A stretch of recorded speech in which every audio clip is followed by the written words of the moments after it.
দেখো বন্ধুরা, আমার যে একটা বান্ধবীর বাড়িতে যাচ্ছিলাম, সেই রাস্তাটা, ওদের বাড়িতে যাওয়ার রাস্তাটা দেখো কত সুন্দর। দুদিকে গাছ, অসম্ভব সুন্দর লাগছিল।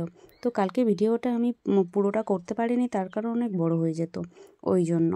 তো সেই বান্ধবীটা ওই দেখো ছাদের ওপরে জামা কাপড় মেলছিল, নেমে আসছে। আর ওদের বাড়িতে তো চলেই এলাম। তো বন্ধুরা, শুভ সকাল। তোমরা কেমন আছো? আশা করি ভালো আছো। সকাল বলাটা হয়তো ভুল হলো না, এখনও 12টা বাজেনি, ঠিক আছে। তো বন্ধুরা, তারপরে চলে এলাম ওদের বাড়িতে। শেষমেশ অনেকটা পথ ছিল হাঁটা, কিন্তু অনেকটা বলতেও বেশি রাস্তা ছিল না। তো এই যে বান্ধবীটা নেমে এলো, এই হচ্ছে আমার বান্ধবী আর ওই কাকিমার মেয়ে। তো তারপর ওদের ঘরে এসে বসলাম। আজকে ছিল না পান্তার দিন, তাই ও আমাকে বলছিল একটু চচ্চড়ি খা। গোটা ষষ্ঠী রান্না তো বন্ধুরা, গোটা গোটা সবজি দিয়ে রান্না হয়। তো ওটা ওর মেয়ে, দেখো পুচকিটা অনেক কথা বলছিল, আমার সাথে গল্প করছিল। ও মেহেন্দি করেছে, আমাকে দেখাচ্ছিল। আর ও যে জানলা দিয়ে একটা দেখানোর চেষ্টা করছিল, একটা গল্প করছিল, সেটা ব্লগে নাই বা বললাম, মানে একটা খবরটা ভালো খবর না।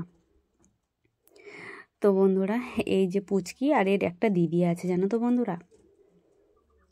আর আমার বান্ধবীটাও বলছিল যে আরও একজনের আর একটা বান্ধবী বিয়ে হয়েছে এখানে না, তো সেই বান্ধবীটার বাড়িতে যাব চল। তো ও আমাকে, মানে বাড়ি আমি জানি না, ও নিয়ে এলো। এই হচ্ছে সেই বান্ধবীটার বাড়ি। ওকে বলছিলাম তোরা দুজনে এক জায়গায় পড়লি আর আমি দূরে চলে গেলাম, এরকম বলছিলাম। কারণ ওদের মানে আমাদের তিনজনের বাড়ি তো একদম কাছাকাছি, গায়ে গায়ে। তো এই ওদের ঘর। তো বন্ধুরা, ওদের সাথে দেখা করে গল্প করে থাকিনি, জানো তো বন্ধুরা, দরকারে এসেছিলাম তো থাকিনি, গল্প করে বেরিয়ে এসেছি। আর যাওয়ার পথে যে সদনা গাছটা তোমাদের দেখালাম, এত ফুল পড়েছে। আর এই সদনা ফুলগুলো না বন্ধুরা ভাজা করে খায়, ভীষণ ভালো লাগে, খুব ভালো লাগে। দেখো কত সুন্দর কাছ থেকে দেখায়, এই দেখো বন্ধুরা। আর গাছ ভর্তি হয়ে আছে। আর ফেরার পথে তোমাদেরকে ঠাকুরটাও দেখিয়ে নিই।